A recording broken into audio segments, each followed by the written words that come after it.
नमस्कार, आप सभी का बहुत बहुत स्वागत है। मेरा नाम रूबिका लियाकत है और भारत 24 पर आप इस वक्त देख रहे हैं द रूबिका लियाकत शो। आज इस शो में, इस कार्यक्रम में आपको चुनावी गणित समझाने का वक्त है। आप जानते हैं 5 राज्यों में विधानसभा चुनाव बस होने ही वाले हैं, उसका काउंटडाउन शुरू हो चुका है।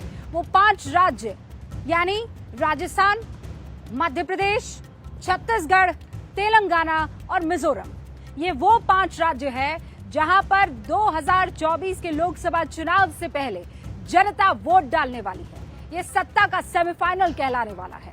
प्रधानमंत्री नरेंद्र मोदी ने अब कमान संभालनी है, खासकर उन राज्यों में जहां पर मुकाबला डायरेक्ट होने वाला है बीजेपी और कांग्रेस में। ये वो 3 राज्य हैं, छत्तीसगढ़, राजस्थान और मध्य प्रदेश। आज पंडित दीनदयाल उपाध्याय का दिन भी है। आज भारतीय जनता पार्टी अपने संस्थापक को, अपने अंत्योदय प्रवर्तक को दिल से याद कर रही है और शायद यही वजह है कि आज का दिन चुनाव के आगाज के लिए प्रधानमंत्री नरेंद्र मोदी ने चुना, चाहे वो मध्य प्रदेश हो या फिर राजस्थान। और एक बहुत खास बात देखने को मिली है, इन दोनों ही चुनावी आयोजनों में जो कि प्रधानमंत्री नरेंद्र मोदी की रैली और जनता को संबोधन से जुड़े हुए थे, इसे संभाला है महिलाओं ने। महिलाओं के हाथ में कमान थी और प्रधानमंत्री नरेंद्र मोदी के भाषण में भी महिलाओं के मुद्दों को प्राथमिकता मिली थी, यानी वो अहम मुद्दा थे। इससे ये समझ में आ गया है कि इस बार प्रधानमंत्री नरेंद्र मोदी देश की आधी आबादी के इस मसले को और उनके मुद्दों को बैक सीट पर नहीं, फ्रंट फुट पर लेकर खेलने वाले हैं। प्रधानमंत्री नरेंद्र मोदी ने अगर मध्य प्रदेश में भ्रष्टाचार और परिवार का मुद्दा उठाया, परिवारवाद का मुद्दा उठाया, शिवराज सिंह चौहान के कामकाज को गिनाया, तो यहां जैसे ही वो जयपुर में आए तो उन्होंने कन्हैया लाल की हत्या, उन्होंने लाल डायरी और भ्रष्टाचार को प्रमुखता से इस्तेमाल किया है। और उन्होंने ये कहा है कि आज से आगाज हो गया है इस बात का कि कहां किस तरफ जनता अपना ध्यान और अपना वोट देती है। इस बात से क्लैरिटी मिल गई है कि आने वाले दिनों में बहुत आरोप प्रत्यारोप के दौर देखने को मिलेंगे।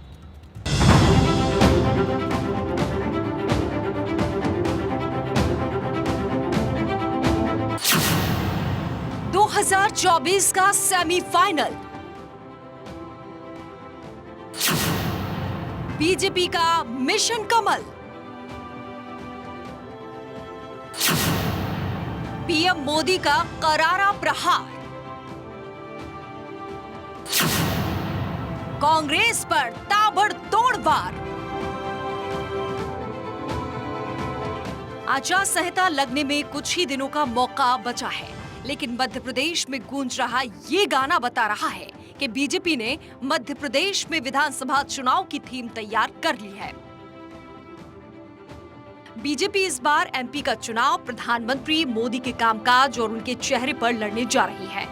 लिहाजा पीएम मोदी ने मंच पर आते ही कांग्रेस पर ताबड़तोड़ प्रहार शुरू कर दिए। कांग्रेस आज भी उसी पुराने ढरे, उसी पुरानी मानसिकता पर चल रही है। चांदी का चम्मच लेकर पैदा हुए इनके नेताओं के लिए गरीब का जीवन मायने नहीं रखता है। कांग्रेस नेताओं के लिए गरीब का जीवन एक एडवेंचर टूरिज्म है। दरअसल मध्य प्रदेश चुनाव को लेकर कांग्रेस बड़े बड़े दावे कर रही है। एमपी में शिवराज सिंह चौहान कमलनाथ के 1.25 साल को छोड़ दें तो 2005 से मुख्यमंत्री हैं। 2018 में कांग्रेस ने 15 साल बाद एमपी की सत्ता में वापसी की थी। लिहाजा एंटी इनकम्बेंसी की संभावना को खत्म करने के लिए इस बार चुनाव प्रचार का दारोमदार पीएम मोदी ने संभाल लिया है। बीजेपी की जीत सुनिश्चित करने के लिए बीते 6 महीनों में मध्य प्रदेश का ये पीएम मोदी का 7वां दौरा था।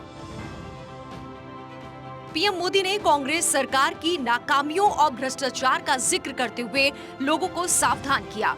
उन्होंने इस चुनाव में पहली बार वोट देने वाले युवाओं पर खास फोकस करते हुए कहा कि कांग्रेस ने मध्य प्रदेश को बीमारू राज्य बना रखा था, जिसे शिवराज सरकार विकास के रास्ते पर लेकर आई। जो युवा इस बार के चुनावों में पहली बार वोट डालेंगे, उन्होंने भाजपा की सरकार को ही देखा है। ये युवा सौभाग्यशाली है कि इन्होंने एमपी में कांग्रेस का वो बुरा शासन, वो बुराइयां उन्होंने देखी नहीं है।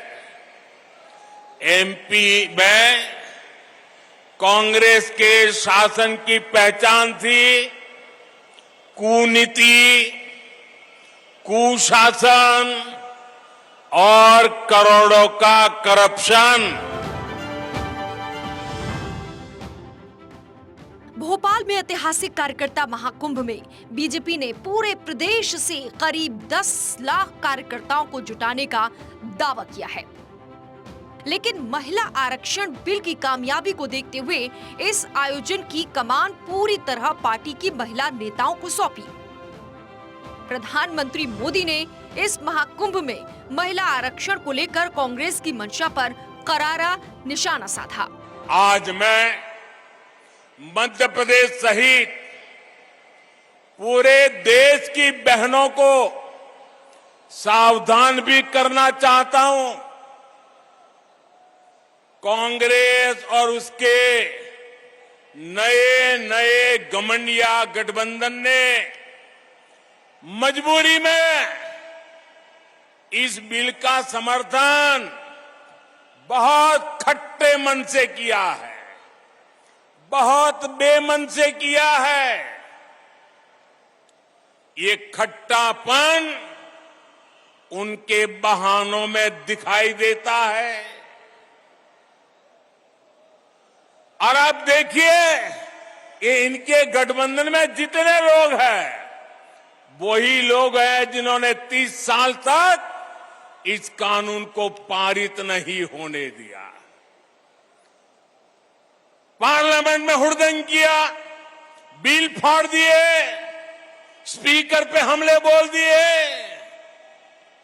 और अब जब मजबूरी में उंगली उठानी पड़ी है, उनको लगता है कि अब देश की माताएं बहनें उनके चरित्र को जान गई हैं, तो अब क्या शुरू किया?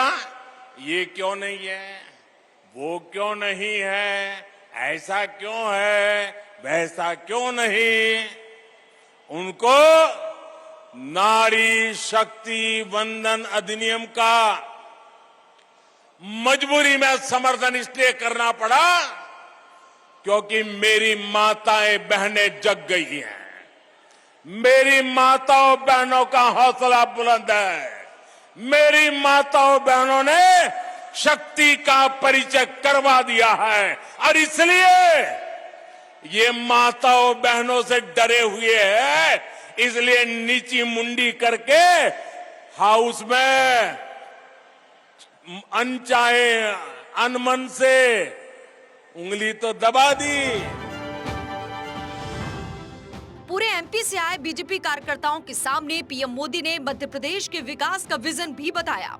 मोटे तौर पर 5 मुद्दों के जरिए बीजेपी मध्य प्रदेश फतह का प्लान बना रही है, जिसमें महिला आरक्षण बिल के जरिए विपक्ष पर हमला, परिवारवाद और भ्रष्टाचार के जरिए कांग्रेस पर निशाना, मोदी सरकार की योजनाएं और उपलब्धियां, G20 और अंतर्राष्ट्रीय मंच पर भारत की बढ़ती शान और पहली बार के वोटरों को पक्ष में करने का प्लान शामिल है।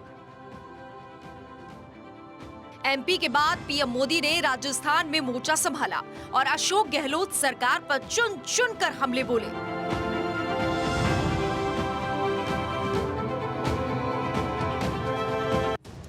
जयपुर में बीजेपी की परिवर्तन संकल्प रैली में उन्होंने राजस्थान सरकार को एक के बाद एक तीखे आरोप लगाकर कटघरे में खड़ा करने की कोशिश की।